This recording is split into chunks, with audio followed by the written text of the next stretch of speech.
নমস্কাৰ আন্তৰিক স্বাগতম জনাইছোঁ আপোনালোক সকলোকে স্মাৰ্ট ইন আছামৰ নতুন এটা ভিডিঅ'লৈ আমি আলোচনা কৰি আছোঁ অসম চৰকাৰৰ জিএনএম নাৰ্ছিং এণ্ট্ৰেন্স এক্সামৰ কাৰণে ইম্পৰ্টেণ্ট কুৱেশ্যন এনচাৰ গতিকে ভিডিঅ'সমূহ আপোনালোকে ৰেগুলাৰলি পাই থাকিবৰ কাৰণে চেনেলটো ছাবস্ক্ৰাইব কৰিব আৰু আপোনালোকে ভিডিঅ'সমূহৰ জৰিয়তে জানিব পাৰিব কেনেকুৱা ধৰণৰ কুৱেশ্যন এনচাৰ আপোনালোকৰ পৰীক্ষাত আহিব চ' এইখিনিতে আপোনালোকক জনাব বিচাৰিছোঁ আপোনালোকে যদি নাৰ্ছ হোৱাৰ সপোন দেখিছে চ' আপোনালোকে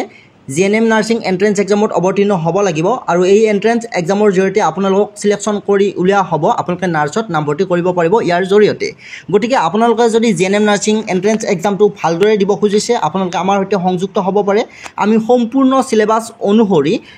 অনলাইন কোচিং ক্লাছৰ ব্যৱস্থা কৰিছোঁ ইয়াতে আপোনালোকে সিলেবাছ অনুসৰি সায়েন্স মেথছ আৰু ইংলিছ সায়েন্সৰ বায়োলজি কেমিষ্ট্ৰি ফিজিক্স সম্পূৰ্ণ সিলেবাছ অনুসৰি আপোনালোকে ক্লাছসমূহ লাভ কৰিব ইয়াতে আপোনালোকে ফিচাৰ্ছসমূহ আছে ৰেগুলাৰ আপোনালোকে ৰেকৰ্ডেড ক্লাছ লাভ কৰিব একৰ্ডিং টু সিলেবাছ লগতে ইম্পৰ্টেণ্ট PDF নোটছসমূহ লাভ কৰিব উইকলি আপোনালোকে মিনিমাম 3খনকৈ মক টেষ্ট অনলাইন মক টেষ্ট দিব পাৰিব যাৰ জৰিয়তে আপোনালোকে যথেষ্টখিনি স্ক'ৰ ইনক্ৰিজ কৰিব পাৰিব আৰু সকলোতকৈ ভাল কথাটো হৈছে যে আপোনালোকে পৰীক্ষাৰ আগমুহূৰ্তত 3খন সম্পূৰ্ণ দৈৰ্ঘ্যৰ মডেল কুৱেশ্যন বুকলেট লাভ কৰিব ইয়াৰ জৰিয়তে আপোনালোকৰ কুৱেশ্যন পেটাৰ্ণ বা কেনেকুৱা ধৰণৰ কুৱেশ্যন আহিব সকলোখিনি আপোনালোকে ধাৰণা লাভ কৰিব পাৰিব আৰু যোৱা বছৰৰ পৰা আমি ক্লাছসমূহ কৰি আছোঁ যোৱা বছৰ আমাৰ এই কোচিং ক্লাছৰ পৰা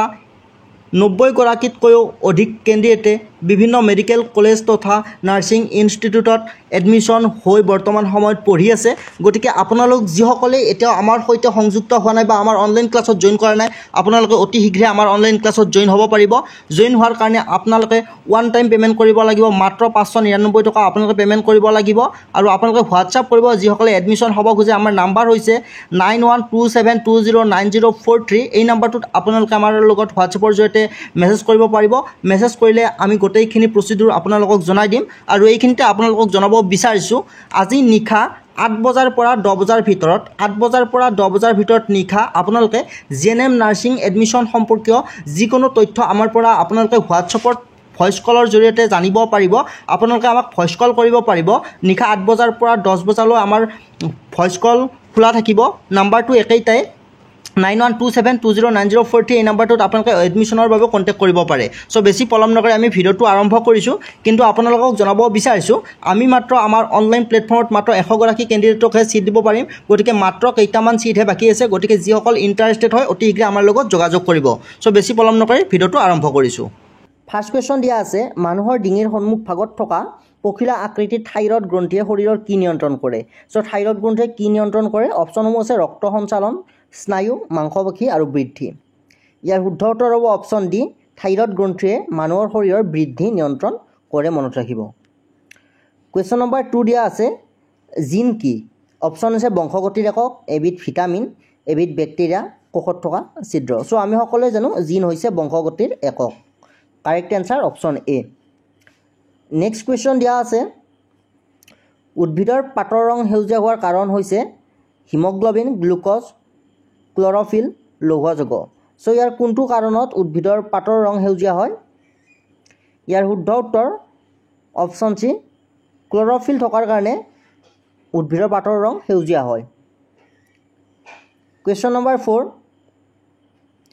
কি কাৰণে গছৰ পাতৰ ৰং সেউজীয়া হয় অপশ্যনসমূহ আছে পাতত ক্লৰফিল থাকে আৰু সেউজীয়া ৰঙৰ পোহৰ প্ৰতিফলিত কৰে অপশ্যন বি আছে সেউজীয়া ৰঙৰ পোহৰ শোষণ কৰে অপশ্যন চি আছে ক্লৰফিল থাকে আৰু বগা পোহৰ শোষণ কৰে অপশ্যন ডি আছে ক্লৰফিল থাকে আৰু বগা পোহৰ প্ৰতিফলিত কৰে চ' ইতিমধ্যে আমি আগতে জানি আহিছোঁ উদ্ভিদৰ পাতত ক্লৰফিল থকাৰ কাৰণে সেউজীয়া হয় নেক্সট আৰু এটা কাৰণ কি ইয়াত দুটা কাৰণ একেলগে লগ লগাই দিয়া হৈছে ইয়াৰ শুদ্ধ উত্তৰ হ'ব অপশ্যন এ চ' পাতত ক্লৰফিল থাকে সেই এটা কাৰণ লগতে সেউজীয়া ৰঙৰ পোহৰ প্ৰতিফলিত কৰে correct answer option A question number 5 আছে কোনবিধ ৰোগৰ প্ৰতিষেধক ৰূপে ট্ৰিপল এণ্টিজেন ভেকচিন দিয়া হয় অপশ্যন আছে হুপিং কাহ সৰু আই যক্ষ্মা পলিঅ' ইয়াৰে কোনটো ৰোগৰ কাৰণে ট্ৰিপল এণ্টিজেন ভেকচিন প্ৰদান কৰা হয় ইয়াৰ শুদ্ধ উত্তৰ হ'ব অপশ্যন এ হুপিং কাহৰ কাৰণে ট্ৰিপল এণ্টিজেন ভেকচিন প্ৰদান কৰা হয় মনত ৰাখিব কুৱেশ্যন নম্বৰ 6 কোনবিধ এণ্টিবায়'টিক যক্ষ্মা ৰোগত ব্যৱহাৰ কৰা হয় অপশ্যনসমূহ আছে টমাইচিন এম্পিচিলিন মেট্ৰনিজল ষ্ট্ৰেপ্টমাইচিন ইয়াৰ শুদ্ধ উত্তৰ অপশ্যন ডি ষ্ট্ৰেপ্ট'মাইচিন ব্যৱহাৰ কৰা হয় যক্ষ্মা ৰোগৰ কাৰণে। চ' আপোনালোকে এইখিনিতে মন কৰিব যক্ষ্মা ৰোগ ইংলিছত টিবি বুলি কোৱা হয়, অৰ্থাৎ টিবিৰ কাৰণে কি এণ্টিবায়'টিক ব্যৱহাৰ কৰা হয়, ষ্ট্ৰেপ্ট'মাইচিন ব্যৱহাৰ কৰা হয়। নেক্সট কুৱেশ্যন দিয়া আছে, কি ৰক্তদলৰ ব্যক্তিয়ে আন সকলো ৰক্তদলৰ ব্যক্তিৰ পৰা তেজ গ্ৰহণ কৰিব পাৰে? অতি গুৰুত্বপূৰ্ণ কুৱেশ্যন হয়। কোনটো ব্লাড গ্ৰুপৰ মানুহে সকলো ধৰণৰ ব্যক্তিৰ পৰা ব্লাড গ্ৰহণ কৰিব পাৰে? অপশ্যনসমূহ দিয়া আছে এ বি এ বি অ', অৰ্থাৎ এই চাৰিটা ব্লাড গ্ৰুপ দিয়া আছে, A blood group, B blood group, A B blood group আৰু অ' ব্লাড গ্ৰুপ। ইয়াৰ শুদ্ধ উত্তৰ হ'ব অপশ্যন বি, বি ব্লাড গ্ৰুপৰ মানুহে সকলো ধৰণৰ ব্যক্তিৰ পৰা তেজ গ্ৰহণ কৰিব পাৰে। নেক্সট কুৱেশ্যন দিয়া আছে, কি ৰক্তদলৰ ব্যক্তিক সাৰ্বজনীন দাতা বোলা হয়? অপশ্যনসমূহ দিয়া আছে এ বি এ বি অ'। ইয়াৰ শুদ্ধ উত্তৰ হৈছে অপশ্যন ডি, অ' ব্লাড গ্ৰুপৰ ব্যক্তিক সাৰ্বজনীন দাতা বুলি কোৱা হয়। কুৱেশ্যন নম্বৰ 9 দিয়া আছে, কুৱেশ্যন নম্বৰ 9 আছে, চিকিৎসকে নাড়ীৰ স্পন্দন কোনডাল ৰক্তবাহীত পৰীক্ষা কৰে? ৰেডিয়েল ধমনী, আনাৰ ধমনী, ব্ৰেকিয়েল ধমনী, চাৰ্কক্লেভিয়ান ধমনী। চ' ইয়াৰে কোনডাল ৰোগত বা ধমনীত চিকিৎসকে নাড়ীৰ স্পন্দন পৰীক্ষা কৰে? ইয়াৰ শুদ্ধ উত্তৰ হৈছে অপশ্যন এ,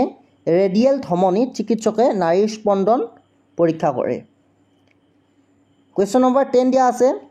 কোনবিধ যৌগ হাড় আৰু দাঁতৰ মুখ্য উপাদান? Calcium silicate, calcium phosphate, calcium carbonate, calcium sulphate. অতি গুৰুত্বপূৰ্ণ কুৱেশ্যন হয়, ভেৰি ইম্পৰ্টেণ্ট, আপোনালোকে মনত ৰাখি থ'ব। ইয়াৰ শুদ্ধ উত্তৰ হৈছে অপশ্যন ডি, কেলছিয়াম ছালফেট হৈছে যৌগ, অৰ্থাৎ হাড় আৰু দাঁতৰ মুখ্য উপাদান। হাড় আৰু দাঁতৰ মুখ্য উপাদান হৈছে কেলছিয়াম ছালফেট। তো ভিডিঅ'টো এইখিনিয়ে আছিল। আপোনালোক যিসকল কেণ্ডিডেটে জিএনএম নাৰ্ছিঙৰ এণ্ট্ৰেঞ্চ এক্সামৰ অৱতীৰ্ণ হ'ব, আপোনালোকে আমাৰ যিটো পেইড কোৰ্চ আছে 599 আপোনালোকে পে' কৰিলে সেই কোৰ্চটো লাভ কৰিব। তাত আপোনালোকে গণিত, বিজ্ঞান আৰু ইংলিছ তিনিওটা বিষয়ৰ কুৱেশ্যন এনচাৰসমূহ লাভ কৰিব, লগতে গণিতৰ প্ৰতিটো টপিকৰ আপোনালোকে চলুশ্যন লাভ কৰিব। আগন্তুক এক্সামৰ কাৰণে যথেষ্টখিনি হেল্পফুল হ'ব।